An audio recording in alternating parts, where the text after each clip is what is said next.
नमस्कार। योग साधना में आप सबका स्वागत है। आज हम 4 मुख्य आसन करेंगे, जो कि 2 आसन आपस में विपरीत आसन के रूप में रहेगा। ये 4 आसन हमारे शरीर के हर अंग को सुदृढ़ बनाता है। मुख्य रूप से मेरुदंड के लिए बहुत ही उत्तम आसन मेरुदंड को लचीला बनाएगा। यदि मेरुदंड सुदृढ़ है तो हमारे शरीर में स्नायु तंत्र का संचार बहुत ही उत्तम तरीके से होते हैं। तो हम शुरू करते हैं। सबसे पहले कभी भी आप योगाभ्यास शुरू करें तो सबसे पहले एक बार ओम का उच्चारण अवश्य करें, या कोई भी मंत्रोच्चारण आप कर सकते हैं।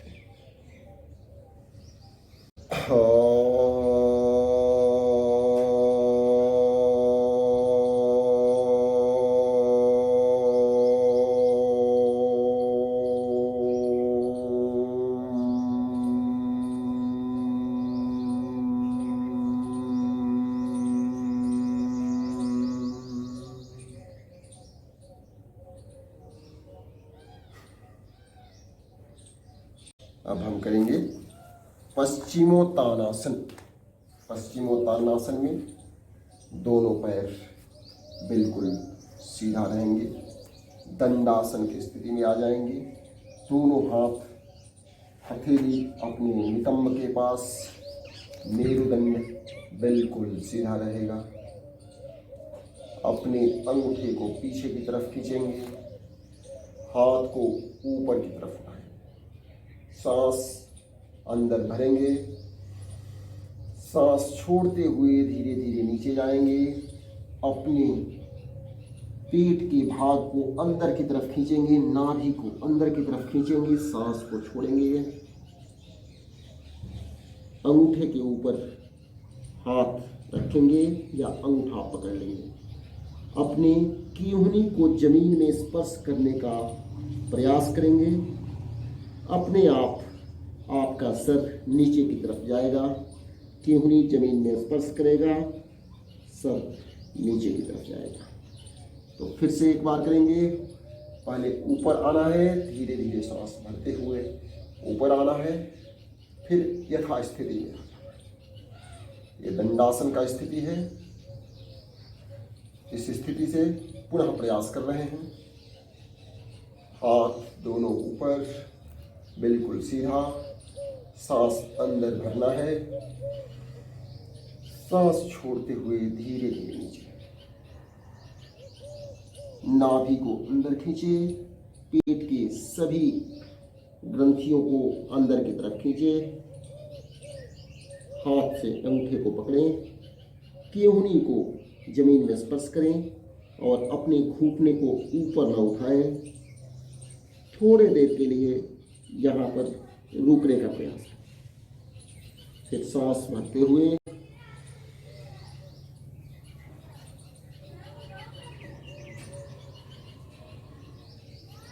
बहुत ही आराम से और सहजता से करने से लाभ अधिक मिलता है।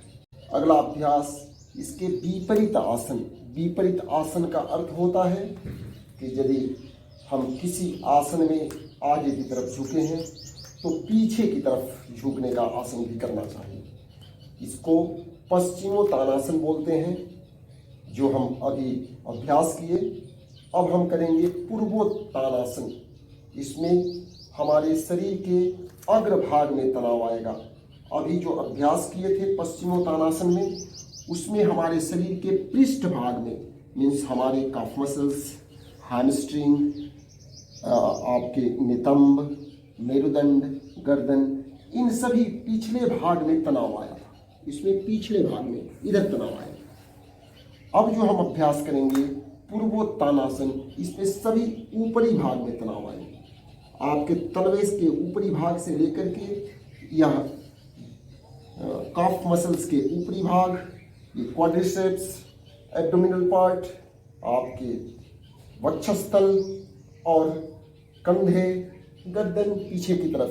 तो ये ध्यान देना है कि पूर्वोत्तानासन में अग्रभाग में तनाव आए, ये आप खुद अभ्यास कर सकते हैं। दंडासन में बैठेंगे, दंडासन के बाद हाथ को पीछे की तरफ ले जाएंगे, अंगुलियां एक साथ पीछे की तरफ हो जाएंगी, कंधे के समान स्थिति में, यदि कंधा यहाँ पर है तो इसी स्थिति में आपके हथेली रहेंगे और धीरे धीरे अपने अग्रभाग को उठाएंगे। अंगूठे, पैर के अंगूठे से जमीन को स्पर्श करेंगे, गर्दन नीचे की तरफ झुक जाएगा, ऊपर की तरफ तनाव आभास करें। सांस को भरते हुए ऊपर जाएंगे, सांस को छोड़ते हुए नीचे आएंगे, फिर यथास्थिति आराम की स्थिति में आ जाएंगे। फिर से एक बार करते हैं। सांस भरते हुए ऊपर जाना है, सांस छोड़ते हुए नीचे आना है। शरीर के हर व्याधि के लिए इन 2 आसनों का अभ्यास करें तो लाभकारी होगा। धीरे धीरे करें, आराम से करें, सहजता से करें। यदि समस्या है तो बिल्कुल ना करें, योग्य योग साधक से सलाह लें। तो करते हैं, धीरे धीरे अपने अग्रभाग में तनाव महसूस करना, गर्दन पीछे की तरफ हो जाएगा, अपने पेट, वक्षस्थल, अंगूठे इत्यादि पूरे अग्रभाग में तनाव महसूस करना चाहिए। अगला तीसरा अभ्यास हम करेंगे। 2 अभ्यास हम बैठ करके किए, अब लेट कर करेंगे। इसमें हम सबसे उत्तम आसन है कंधरासन। कंधरासन में हम लेट जाते हैं। पहले कंधरासन करने के लिए पीठ के बल पैर को मोड़ करके अपने नितंब के पास लाते हैं, हाथ से अपने गुल्फ को पकड़ने का प्रयास करते हैं, टखने को पकड़ने, गुल्फ के ऊपरी भाग टखने के पास पकड़ लेते हैं। यदि संभव ना हो तो ये गुल्फ के पास भी अपने एड़ी के पास हाथ, गुल्फ एड़ी को कहा जाता है, तो यहाँ पर भी हाथ रख सकते हैं, अन्यथा अपने टखने को पकड़ें। टखने को पकड़ने के बाद सांस भरते हुए अपने नितंब को ऊपर की तरफ, थोड़ी देर इस स्थिति में रहें, फिर सांस छोड़ते हुए नीचे। कमर के जितने भी समस्याएं हैं, मेरुदंड के जितने भी समस्याएं हैं, स्लिप डिस्क में भी ये बहुत ही उत्तम आसन होता है। तो फिर से करते हैं। कंधरासन, सांस भरते हुए ऊपर यथास्थिति में थोड़ी देर रहेंगे, फिर सांस छोड़ते हुए नीचे। अगला अभ्यास करेंगे। अब हम करेंगे कंधरासन के विपरीत और पूरक आसन आप कर सकते हैं। इसमें अपने पैर को सीधा करते हैं, पैर को ऊपर की तरफ पहले सीधे लेट जाएं, दोनों पैर एक साथ, हथेली ऊपर की तरफ।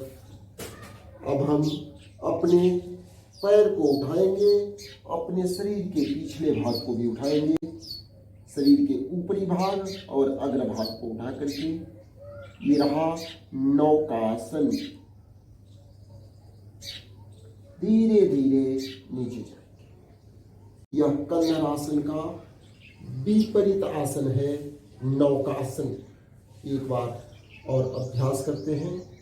सांस भरेंगे, पहले सांस छोड़ते हुए धीरे धीरे अपने पैर और सर को एक साथ उठाएंगे और कोशिश करेंगे कि अपने पैर के अंगूठे को स्पर्श करें। सांस भरते हुए नीचे अपने दोनों पैर को एक साथ उठाएंगे और शरीर के ऊपरी भाग को भी उठाएंगे, अपने सर और मेरुदंड को भी ऊपर से उठाएंगे और नीचे की तरफ से पैर को उठाएंगे, हाथ को ऊपर करते हुए और अपने अंगूठे को स्पर्श करने का प्रयास करेंगे। कुछ देर के लिए यहीं पर रुकेंगे और फिर सांस भरते हुए नीचे, सांस छोड़ते हुए ऊपर और सांस भरते हुए नीचे। ये रहा 4 आसन। एक करवट लेकर के धीरे से पश्चिमोत्तानासन, पूर्वोत्तानासन, कंधरासन और नौकासन। पश्चिमोत्तानासन और पूर्वोत्तानासन एक दूसरे के पूरक आसन है और उसी प्रकार से कंधरासन और नौकासन एक दूसरे के पूरक आसन है। तो इन 4 आसनों का अभ्यास आप नित्य प्रति कर सकते हैं। ये बहुत ही लाभकारी आसनों में माना जाता है। यदि आप पूरक आसन एक साथ कर रहे हैं तो इसके लाभों में और बढ़ोतरी हो जाती है। उसके बाद एक बार ओम का उच्चारण करके हम समापन करेंगे।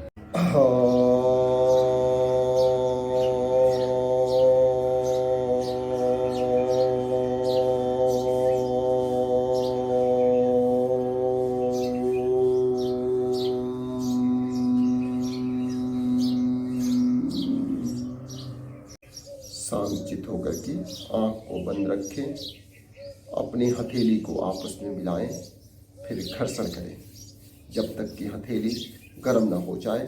तीव्र गति से घर्षण करें। तो उसके बाद गर्म हथेली को अपनी आँख के ऊपर रखें और उस हथेली के अंदर ही आँख को धीरे धीरे खोलें। फिर योगाभ्यास का समापन करें।